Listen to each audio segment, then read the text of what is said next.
Today, I'm going to be covering deep sea mining and marine diamond mining, diving in a little bit to beach and near shore mining as well for diamonds, and then kind of giving you guys an overview of what's been happening recently in both sectors. And then we are going to take a 5-minute action break where everybody's going to have a chance to break out and take action on a number of different items of your choice.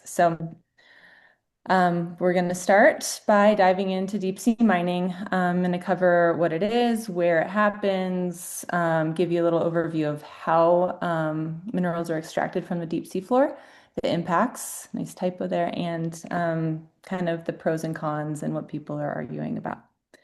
So deep sea mining is not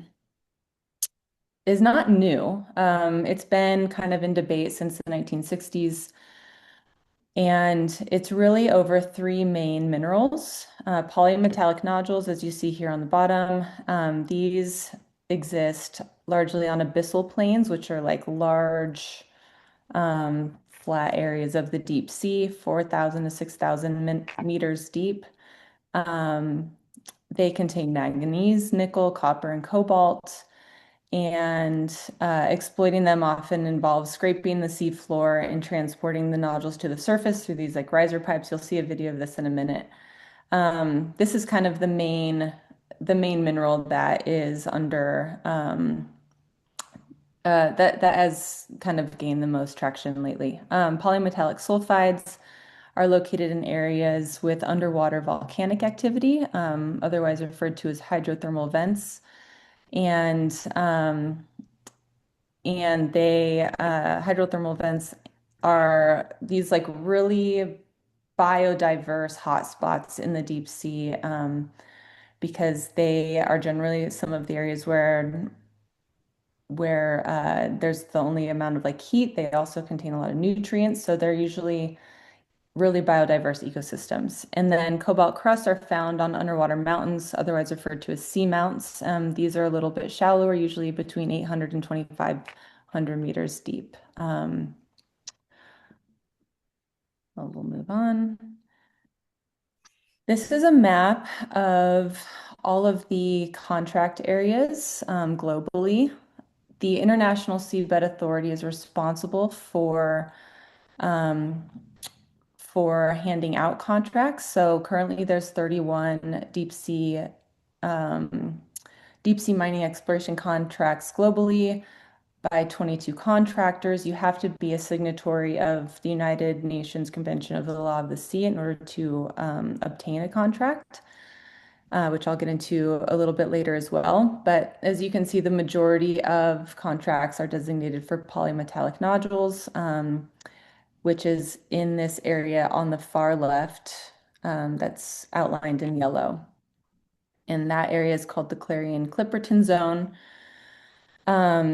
It's a vast abyssal plain in the Eastern Pacific. It's kind of located closest to Hawaii, in international waters. The area spans roughly the size of the continental United States, and it lies at depths 4,000 to 6,000 meters deep below the ocean surface. And what's crazy about it is there's billions of these polymetallic nodules, which are these like potato-sized lumps of minerals. They take millions of years to form. They don't happen. I mean, they just take forever to form, and they are really desired for manganese, nickel, copper, and cobalt, which, as you can see on the side, are made for steel, wind turbines, rechargeable batteries, EV batteries. That's what people are hoping to extract them for. Morgan, so sorry. Yeah. No, I you're fine. I think what might have happened, because you know how you added the other screen to it's now Yeah. like split, so we can't see just your presentation. It's like a little bit small. So maybe Okay. maybe if you feel comfortable to just go back to what you were doing before earlier, because that way it was on full screen. Otherwise, I don't know how to make it because right now we're seeing you and your presentation, and so it's like Oh, making it kind I of see. smaller. and it's not in presentation mode, actually. Thank you for pausing me. Yeah, Swap displays. there we Is go. that Yeah, perfect? Is yeah, that working? yes. Thank you. Great. Told you. Told you I'm a rookie. Okay. Well, backwards for me, but I can manage it. Thank you. Um, okay, anyway, so the map you're looking at now is of the Clarion-Clipperton Zone. The gray boxes are areas of particular environmental interest, so they're kind of set aside as regions that are ecologically sensitive, and they're not to be mined. But anyway, the point of this is just that the area is huge. Like it is massive, and there's a lot of questions. There's a lot of things we don't know yet about it. So I wanted to give you guys a sec. This is like a 2-minute video about the process. Hopefully this is all full screen for you guys, and we'll give you a visual of what it looks like to mine the seabed.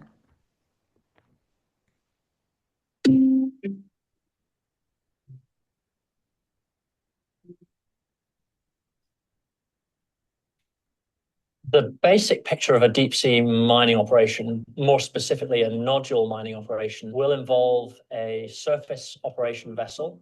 From that will be deployed a collector vehicle that will be down at 4,000 meters and it'll be tethered to the surface operation vessel.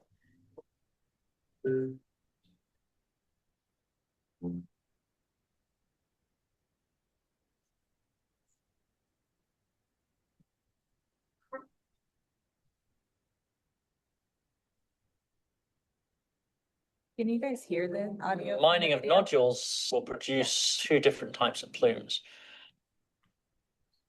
One is a sediment plume created by the vehicle removing the top 10 to 15 centimeters of the seabed.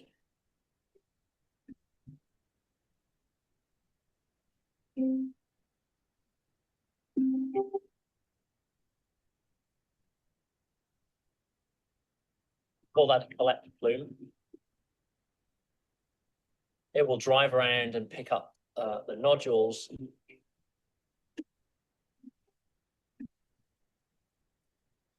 And they'll be pumped back up a rising pipe to the surface vessel.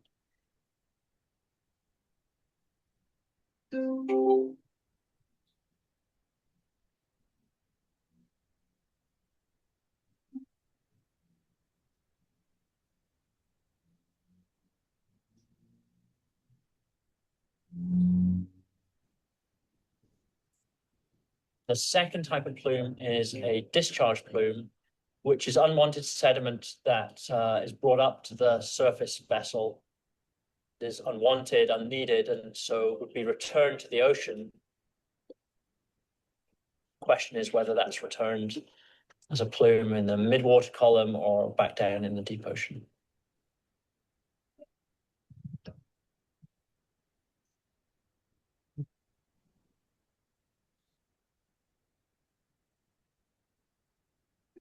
Nope. Mining operation, more specifically.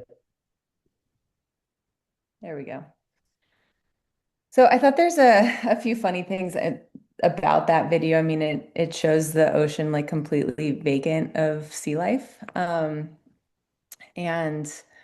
the sediment plumes are really small and contained. And, I think it gives us a good idea of what it technologically means to mine the seafloor, but it doesn't really do a great job of discussing the impacts. One of the main arguments by the contractors who are looking to mine the deep ocean is that there's nothing that lives down there, it's just like vacant abyssal plains. There's no life, and it's completely untrue. Every time we are visiting the seafloor, we are discovering new species that are completely new to science, never before seen.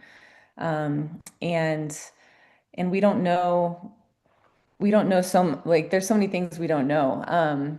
There's also some really, really cool breakthroughs that have happened in the last year. One being that scientists discovered that the deep sea actually creates oxygen.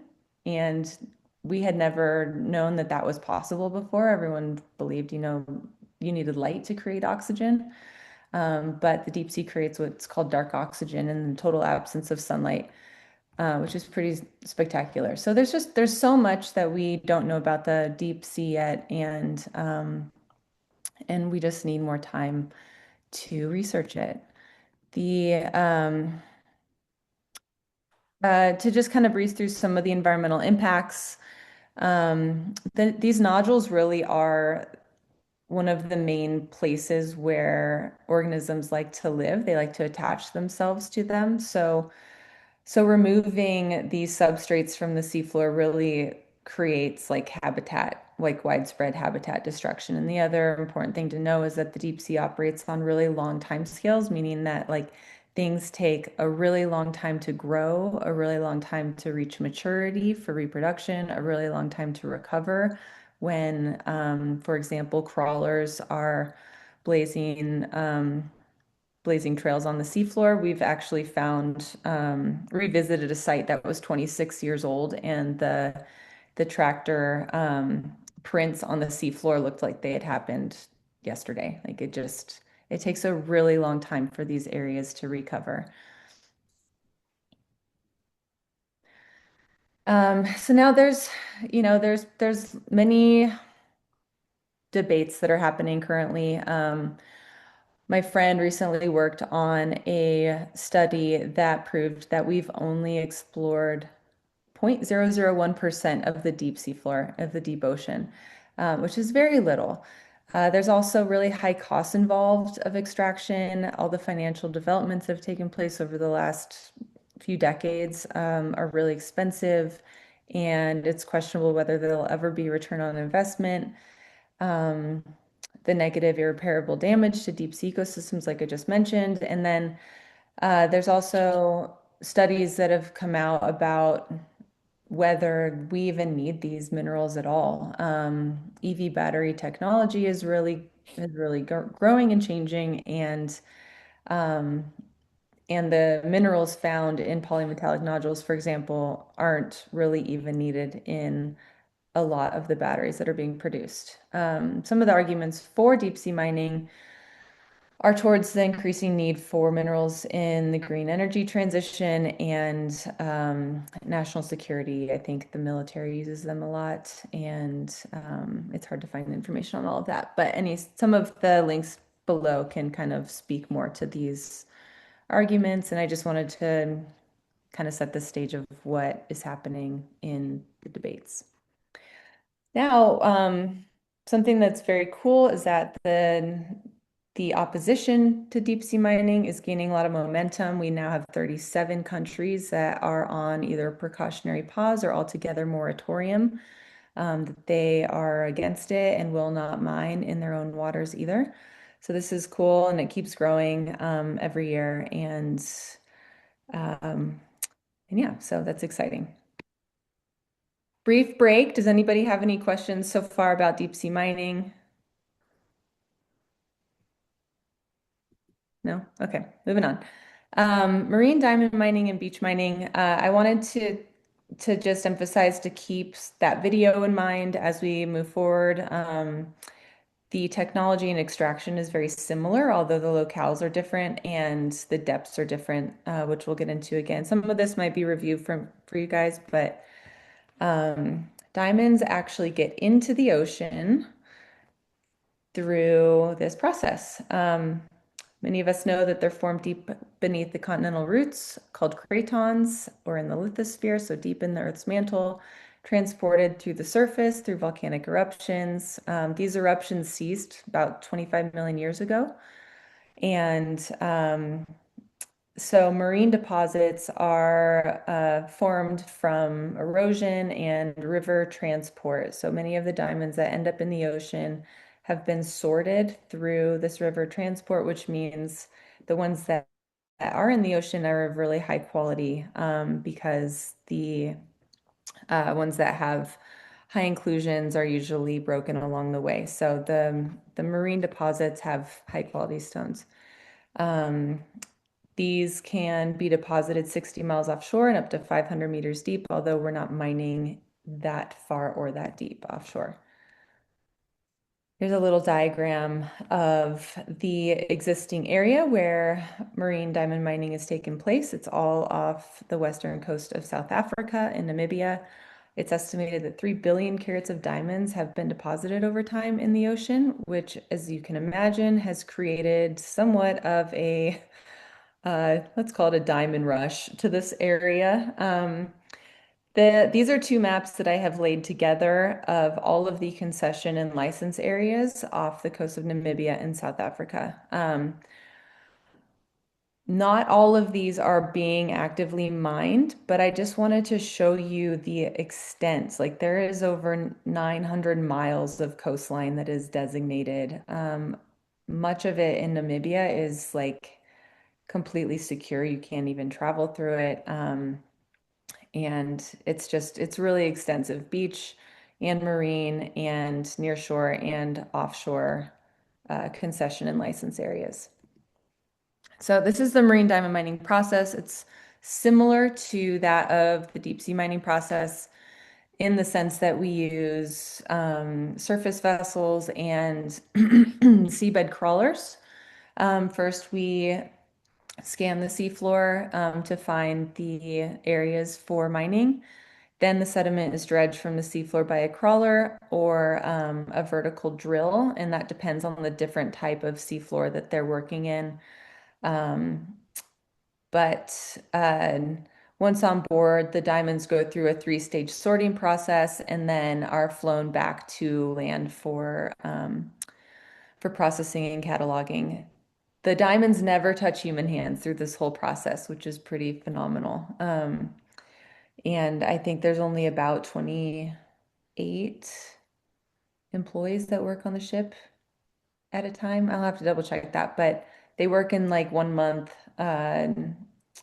sections and then they switch and alternate.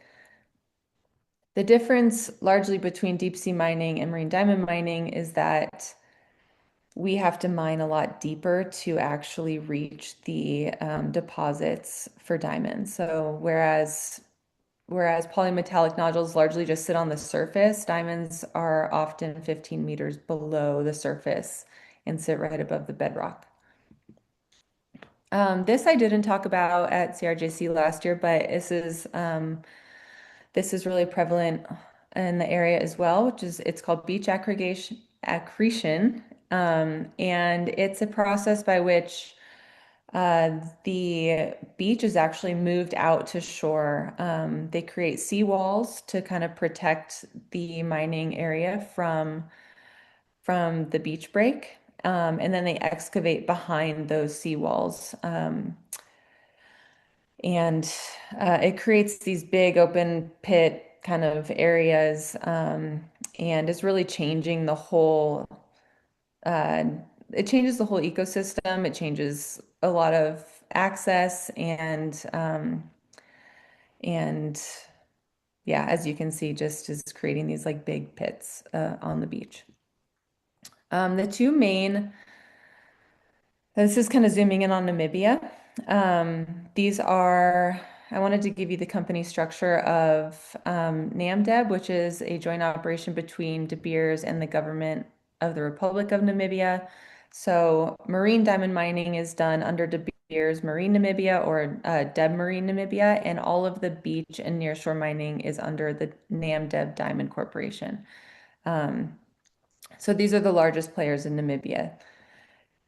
DEB Marine Namibia is the world's largest marine diamond mining company. Last year, they extracted 1.6 million carats of diamonds. The year before that, 1.85. They contribute nearly 4.2 billion Namibian dollars to Namibia's economy through taxes and royalties, making them they're the top taxpayer in Namibia. And they have had, up until recently, 7 mining vessels. They just retired 2 in 2025. So this is kind of an overview of what the vessels look like. The release of sediment is actually at the surface, as opposed to in deep sea mining where they're discussing releasing it midwater or back down at the seafloor. NAMDEB Diamond Corporation recovered 600,000 carats in 2024. Um, and let's see, they've been operating on a different royalty agreement with Namibia, paying about half so that they can continue operations and extend their life of mine to at least 2042. So this is just a different agreement, but it's in favor of just keeping production going as long as possible. In South Africa, Transhex is the major player. In Namibia, they operate under Samicor, and they largely do this kind of beach accretion and some marine mining as well. There's a lot to read here, but I just kind of wanted to give you the lay of the land of who the major players are. And then an overview of what the spatial conflicts are. So ML47 Atlantic 1 is that kind of red outlined area offshore. That's Demri, Namibia's main area. It overlaps with the orange cone EBSA, which is an ecologically or biologically significant area. This is also the Benguela Current large marine ecosystem. So it's a very diverse ecosystem off the coast of Africa. There's a ton of seabirds, rock lobster fisheries, whale migration happens here. There's a lot going on in this area. And again, I'm just trying to breeze through this for the sake of time, but many of you who were at CRJC last year got to watch my short film on marine diamond mining proposals in Greenland. During my time at Scripps, I did a lot of research, obviously, on marine diamond mining and how it compares to deep sea mining, but I discovered that De Beers was surveying the west coast of Greenland for diamonds as well.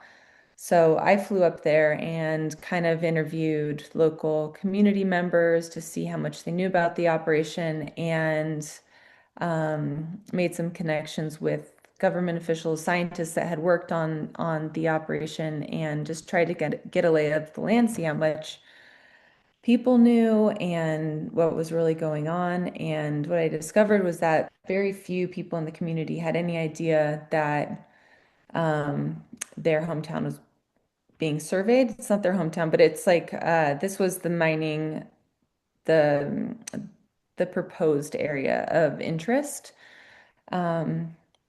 Manitsoq is the little town that I visited.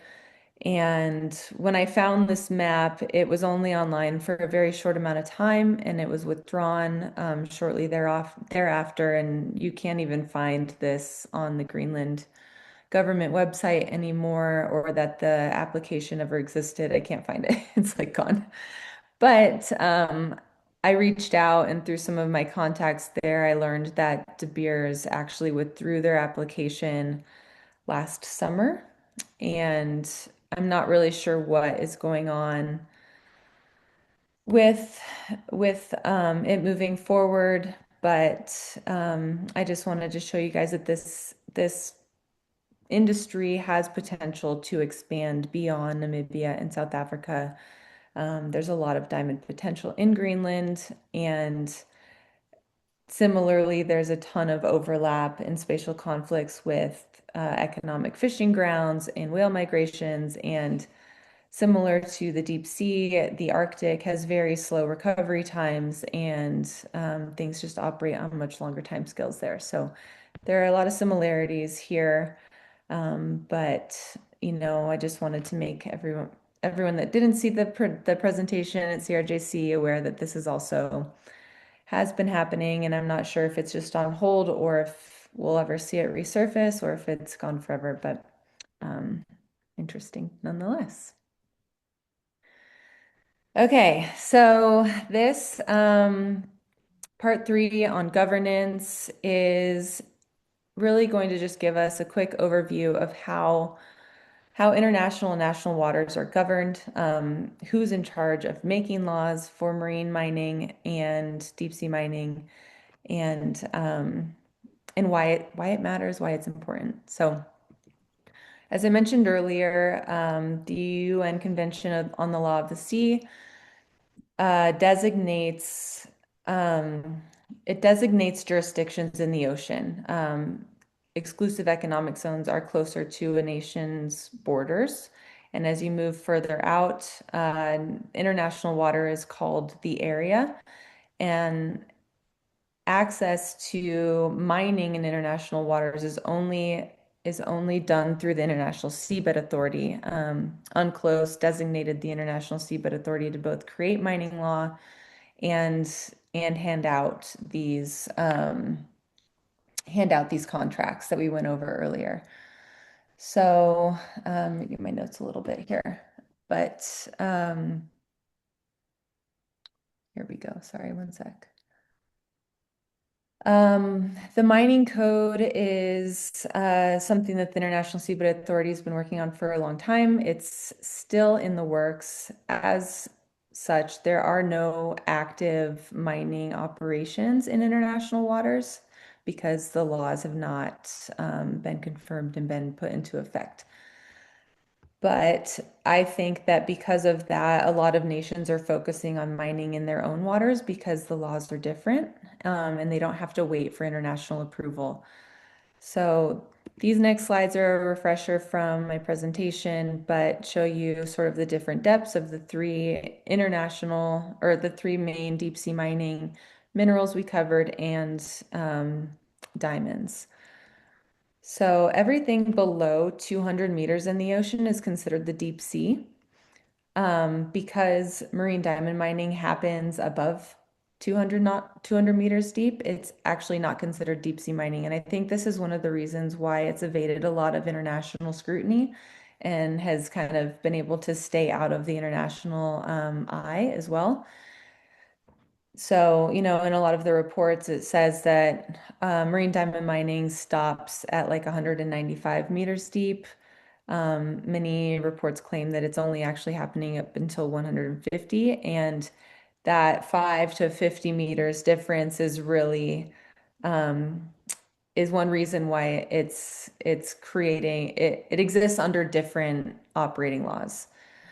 The second is that international waters start at 200 nautical miles from shore. So the deep sea minerals that we're discussing are in international waters and therefore under UNCLOS in the high seas and the International Seabed Authority jurisdiction, whereas diamonds are being mined closer to shore, therefore they fall under national jurisdiction. And one of the reasons that this is important is, well, I'm going to actually skip this slide because we've kind of already talked about it, but there's an article in UNCLOS that says that any nation that has ratified UNCLOS is subject to essentially maintain as strict of laws in their own national waters as are designated in international law. So you can see this in the Namibian constitution, for example. They say international law, unless otherwise provided by their own constitution, shall form part of the law of Namibia. So they're accepting UNCLOS as part of their national law. However, there's what I like to call loopholes.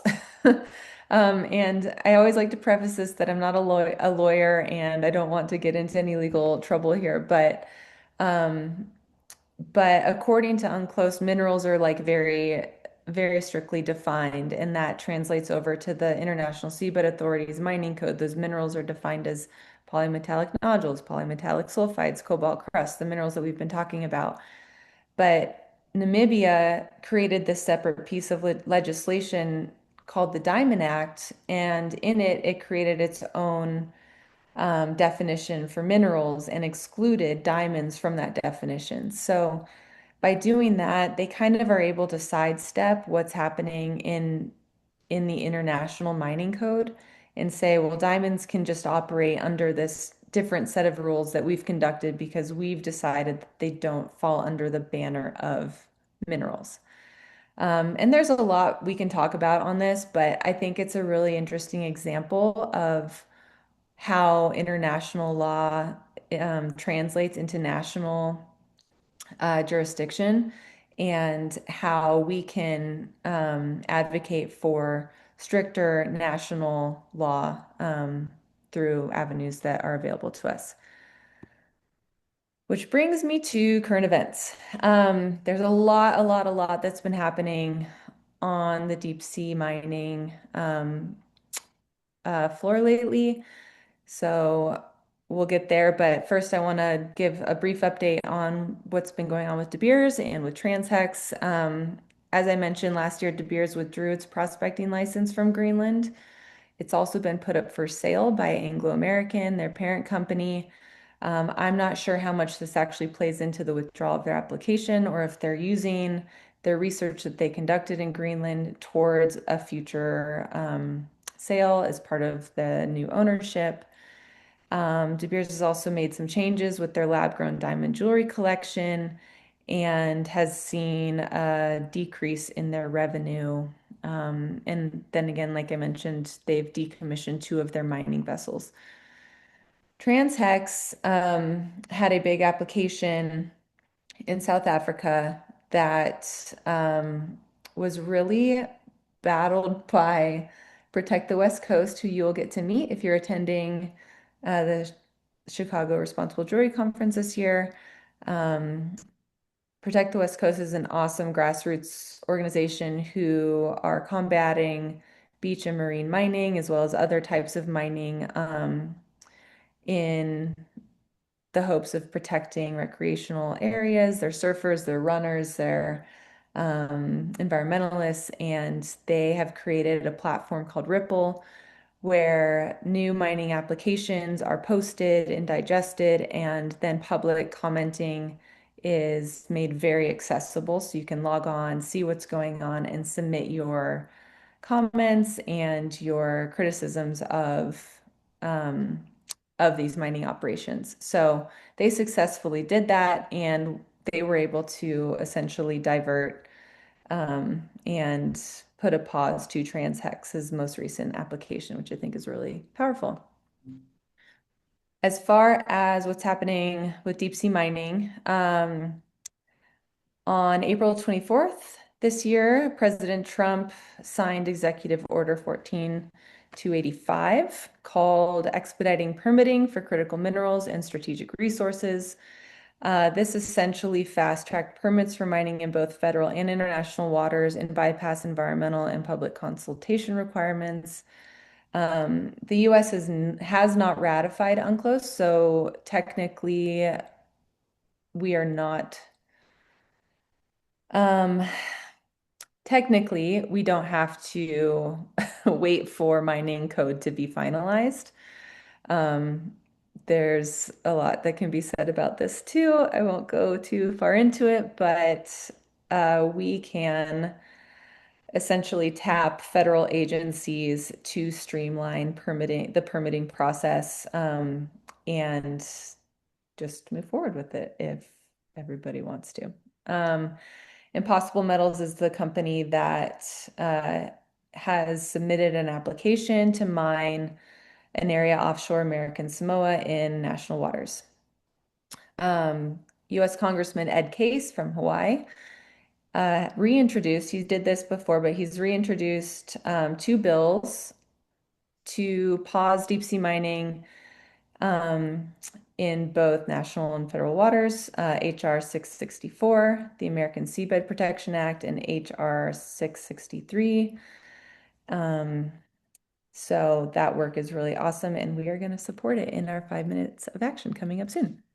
One other thing I wanted to share is that the House Committee on Natural Resources hosted a hearing on April 29th, so just 5 days after the executive order was signed, where all of these, the two guys on the left are contractors. Mr. Curry is from the Deep Sea Conservation Coalition. And then Dr. Peacock is from MIT, I believe. And they held a discussion and answered questions from senators and congressmen about deep sea mining risks. And I have shared a link to it. It's really interesting. I encourage you guys to go listen to it if you didn't tune in day of. Since we are running out of time, it brings us to our 5 minute action break. So this is a moment where I think we should, as a group, You kind of have a couple different options here. You can write a letter to your congressman.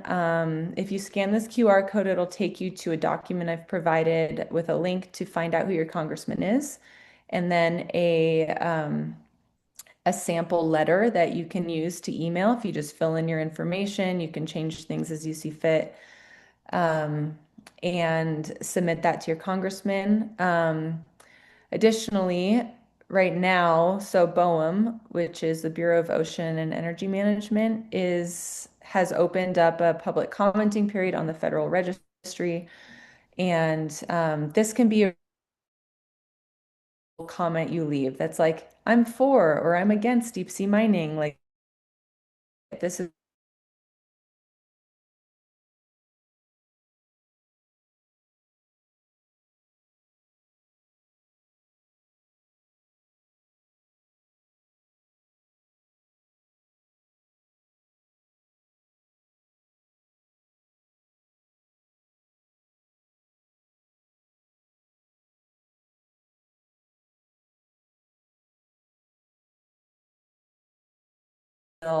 it will update you on applications that are coming in regarding beach and marine mining for diamonds and other minerals off the coast of Circle Back.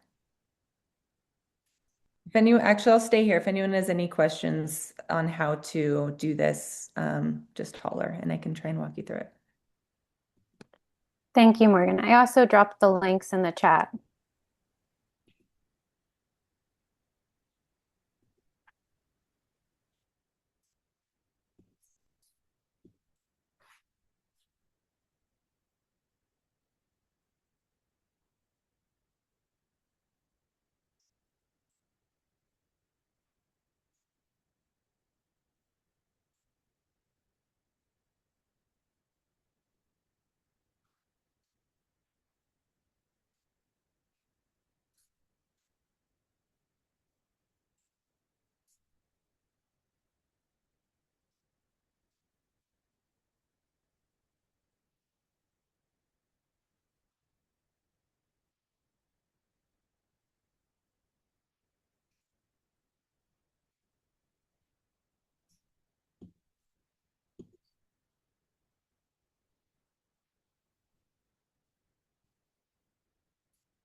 Okay, I'll give everyone about 1 more minute here.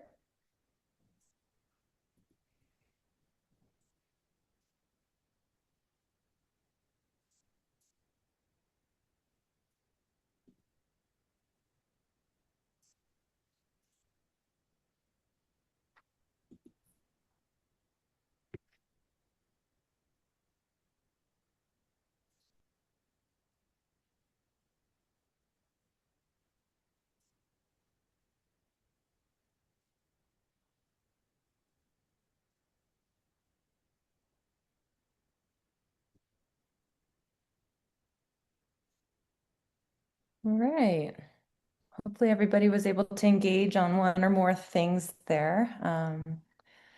The Federal Registry is really important, as well as writing Congress. They really take these comments to heart, and they're required to listen to them and act on them. So if you didn't get a chance to do that in these 5 minutes, you know, I encourage everyone to maybe take a few minutes after the presentation and dive into that.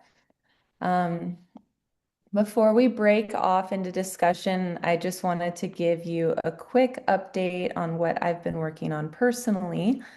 So, 4Cs I created as a platform for really building education and awareness on marine mining issues globally.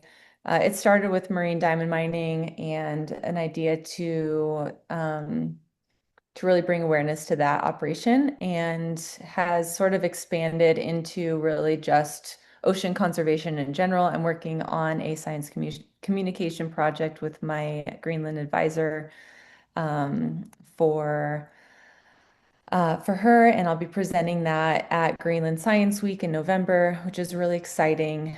But I really would like to take 4Cs to the next level, and am looking for some support. Anyone that's interested in maybe joining the board of directors and helping build out our mission and what the goals are for the organization in the next coming years, I'd love to talk to you. I'm also looking for people that can help with web design or grant writing or video editing. Right now, I'm a one-man band and would love if anyone had any skills they could volunteer to help. Additionally, my goal is really to use this to create more media stories to produce clarity, which is in the second round of editing as the story's changed. So any support financially, if your business or company can donate a percentage of proceeds, that would be awesome. Or if you just have like a really cool ocean story that you've heard of and want to tell, we'd love to partner with you. So that's sort of what's going on with me. Clarity is in version 2. I'm hoping to reframe the story a little bit more towards either one or two avenues, either just extraction in Greenland in general and mining in Greenland, and resources as climate changes and Greenland's political landscape is shifting, with supplemental information about marine diamond mining in South Africa and how that's impacted their economy and ecosystem over time. So I'm really still hoping to get that project across the finish line, but I think it's a long game and we're just plugging away at it. So that's what's going on with me. I would love to talk to you if you're interested in partnering or supporting in any way. My email's at the beginning, and I know we don't have a ton of time, but this QR code will lead you to another document that has additional resources for learning, links to videos, links to that hearing that I talked about earlier. If you want to read the executive order that President Trump signed, it's in there as well. So make sure you follow that link. And this presentation will be shared afterwards. There's a few more supplemental slides at the end. So thank you so much for listening. I know that was probably like drinking from a fire hose, and it wasn't even comprehensive of everything to know, but hopefully everybody learned something. Um, But if everybody can at least see the presentation, then I'll just move forward. So today I'm going to be covering deep sea mining and marine diamond mining, diving in a little bit to beach and near shore mining as well for diamonds, and then kind of giving you guys an overview of what's been happening recently.